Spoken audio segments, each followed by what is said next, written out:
विषयी बोललो आहोत, बरोबर? काय काय बोललो आहोत की नैसर्गिक संख्या म्हणजे काय? कोणती संख्या? नैसर्गिक संख्या म्हणजे काय बोललो आहोत ना? नैसर्गिक संख्या मग कोण सांगेल? सांग बरं प्रियांशी. आपण जे मोजतो ते नैसर्गिक संख्या. आपण जे जे मोजतो त्या संख्या म्हणजे नैसर्गिक संख्या. जसं 1 2 3 4 5. बरोबर? कुठपर्यंत? आणि दुसरी गोष्ट म्हणजे नैसर्गिक संख्या कशा आहेत? अनंत, म्हणजे ज्या मोजता येत नाही. आता अनंत गोष्टी कोणकोणत्या आहेत? आकाशातल्या चांदण्या मोजता येतात का? नाही. डोक्यावरचे केस मोजता येतात का? नाही. म्हणजे ज्या संख्या अनंत आहेत ते नैसर्गिक संख्या. आता पूर्णांक संख्या, पूर्ण संख्या, आपण पूर्णांक संख्येकडे जातो आहे त्याच्या आधी ही आहे पूर्ण संख्या. पूर्ण संख्येमध्ये नैसर्गिक संख्या आणि शून्य, म्हणजे ह्या सगळ्या नैसर्गिक संख्या आणि शून्य म्हणजे पूर्ण संख्या, की ज्यामध्ये शून्य आहे, शून्याचा समावेश झालेला आहे, त्या कोणत्या आहेत? पूर्ण संख्या. हे पहा, आता आपण समसंख्या कुणाला म्हणतात ते पाहणार आहोत. समसंख्या 1 2 3 4 ह्या सगळ्या नैसर्गिक संख्या माहिती झाल्या तुम्हाला? पूर्ण संख्या की ज्याच्यात शून्य आहे आणि नैसर्गिक संख्या आहे त्या माहित झाल्या. मग त्या ज्या पूर्ण संख्या आहेत त्याच्यामधल्या समसंख्या कोणत्या ते आपल्याला कसं ओळखायचं ते मी तुम्हाला सांगते. की ज्या संख्या मध्ये दोनाचं अंतर आहे. कितीचं अंतर आहे? दोनाचं, म्हणजे 0 नंतर 2, दोनामध्ये 2 मिळवले 4, 4 मध्ये 2 मिळवले 6, 6 मध्ये 2 मिळवले 8, 8 2 मिळवले 10, 10 2 मिळवले 12. मग ज्यामध्ये दोनाचं अंतर आहे शून्यापासून त्या समसंख्या आहेत.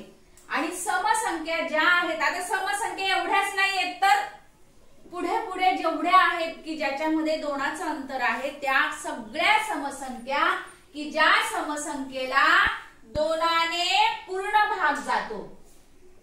दोनाने पूर्ण भाग जातो म्हणजे खाली काय बाकी उरते का? उरते का? नाही. ज्यात काही शून्य बाकी उरते. बाकी किती उरते? शून्य. बाकी किती उरते? शून्य. त्या आहेत समसंख्या. त्या आहेत समसंख्या. आणि मग ज्या संख्येच्या शेवटी शून्य आहे, शेवटी म्हणजे एकक स्थानी, ज्या संख्येच्या एकक स्थानी कोणत्या संख्या आहेत? शून्य आहे, 2 आहे, 4 आहे, 6 आहे, 8 आहे, 10 आहे, 12 आहे, 14 आहे, 16 आहे. म्हणजे ज्या संख्येच्या एकक स्थानी हे 5 अंक आहेत त्या संख्या ह्या समसंख्या. आता समजा मी जर तुम्हाला म्हटलं की 32, तर कुठली संख्या आहे ही? कुठली संख्या आहे? समसंख्या. मी तुम्हाला म्हटलं ना की ज्या संख्येच्या एकक स्थानी काय असलं पाहिजे? शून्य. काय असलं पाहिजे? शून्य. अजून 2, अजून 4, अजून 6, अजून 8. ती कोणती संख्या आहे? समसंख्या. मग हे डोळ्यासमोर आहे, हे लक्षात असलं की मी विचारते ते बघा. आता ही 54 सम असेल. कोणती संख्या ही? समसंख्या. कारण हिच्या एकक स्थानी काय आहे? 4 आहे. 40 कशी संख्या असेल?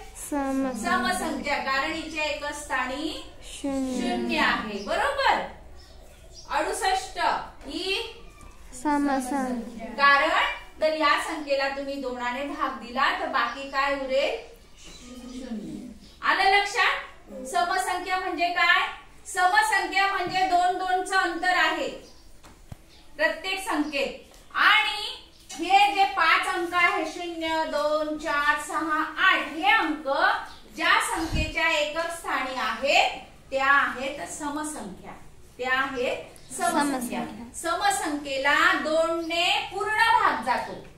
2 या संख्येने समसंख्येला पूर्ण भाग जातो म्हणजे बाकी काय उरते 0. 2 ने निशेष भाग जाणाऱ्या संख्येला समसंख्या असे म्हणतात. आलं लक्षात? हे पहा बेटा, आपण आता समसंख्या कुणाला म्हणायचं ते पाहिलं बरोबर. तर समसंख्या तुम्हाला अजून जास्त लक्षात याव्यात म्हणून आपण एक खेळ घेणार आहोत. तुम्ही सर्वांनी 1 2 3 असं काउंट करायचं आणि जिथं समसंख्या आहे तिथं काय द्यायची आहे? टाळी द्यायची आहे. ठीक आहे? चला स्टार्ट. 1 2 3 4 5 6 7 8 9 10 11 12 13 14 15 16 17